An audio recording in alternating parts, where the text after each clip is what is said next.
All right, nerds, on to the next. We're just going to kind of talk about the idea of factoring with trig.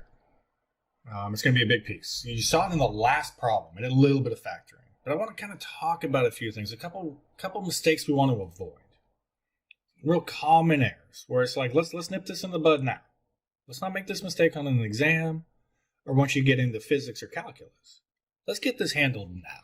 It's just a little bit of an issue. So this isn't a big problem. This is cosine squared of theta is equal to cosine of theta, and we want to find all angles such that that angle theta is in between 0 and 2 pi. We'll not include 2 pi, though.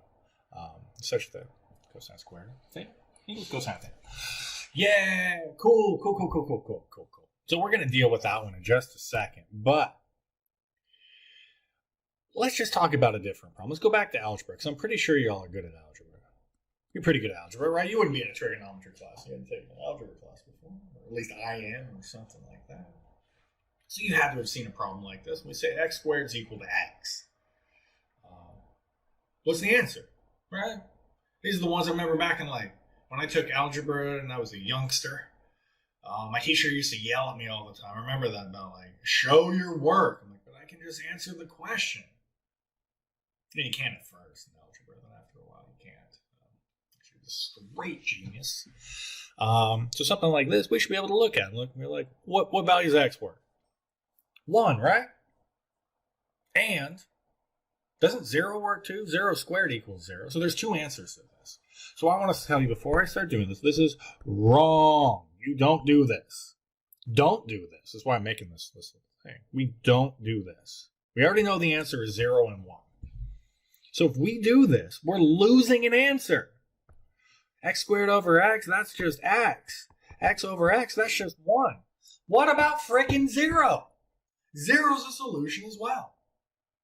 We divided it out. It's the same trick, all that stupid shit online that you find of like, hey, 1 equals 2, or it's always you're dividing by 0. It's the same frickin' trick every time. That's the same error that we make. I know I've made it in the past, because you want to divide out pictures that match. But that's not how we solve. Don't do that. Right. This is the right way. Subtract the x over. You set it equal to 0. You factor it. And once something's factored and set equal to 0, now we're in business. That's freaking algebra. Set that shit equal to 0, factor it out and solve. Now, x equals 0 or x minus 1 equals 0. Because if x equals 0, the whole frickin' thing equals 0. If x minus 1 equals 0, the whole thing equals 0. That's the zero product principle. So there we have it, that x is equal to 0 and x is equal to 1. That's that game. So careful. Don't divide out your answers. I say this because right here, there could be a tendency to be like, just do this. And this is, again, I'm writing in pink showing you, this is wrong. Don't do it. There are multiple answers to this. This just leaves you with cosine of theta is equal to 1. There are more solutions than just cosine of theta is equal to 1. The way we're going to tackle it is like we tackle this one in green. We're going to subtract over the cosine of theta. We're going to get everything over to one side. Setting shit, when things get complicated and you're not sure what to do, at least just set it equal to 0. And then try and play a factoring game. So what do we got? We got cosine squared of theta, and we got that minus cosine of theta. Now we have it set equal to 0. And give yourself a break. This takes a little while to start getting comfortable with algebra with words. Takes a second for your brain to see it, but give it some time. So what we are, we're at this equivalency right now. We're at x squared minus x, right? Something squared times minus itself. So we factor it out. We're like, well, there's pictures that match. So a cosine of theta pops out of it. So that would just leave you here with cosine of theta. And when you factor it out from here, would leave you with that negative 1. Now, we're at this step. Look, I'm just calling cosine of theta x over there. Now we use the zero product principle that says if cosine of theta is equal to 0, the whole thing equals 0. Right? That's from here.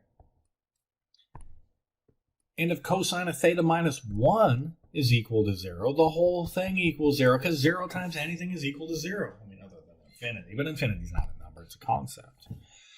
So then we just use our zero product principle, and we're right back to those videos we had before, right? Those example problems where we need to have this shit on log. Cosine of theta equals 0. Well, theta is equal to 0. That's odd multiples of pi over 2. I never shut up about these odd multiples of pi over 2 as to where cosine of theta is equal to 0, right? And then we need to take our other one. Let's solve for this. We'd say cosine of theta is equal to 1. Well, cosine of theta is equal to 1. That's actually cosine of 0 equals 1. And that's actually the only place in between 0 and 2 pi. That's the exception to the rule that doesn't give you two answers. 1 and negative 1. When sine or cosine are set equal to 1 or negative 1, there's only one solution in between 0 and 2 pi. Everything else is going to have 2. All right. So that's our solution. Now, I told you that the dangers of don't divide stuff out. Don't do that. That's bad. But let me give you a small exception to the rule. Small exception to the rule.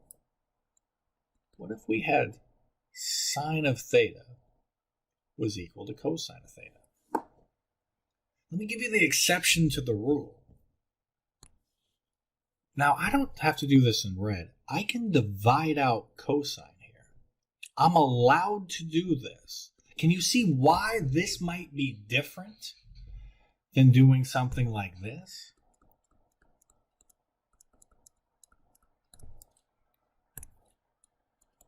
Can you see the difference? Why this is okay down here? Like, this is fine. This is not fine. That's bad. It's because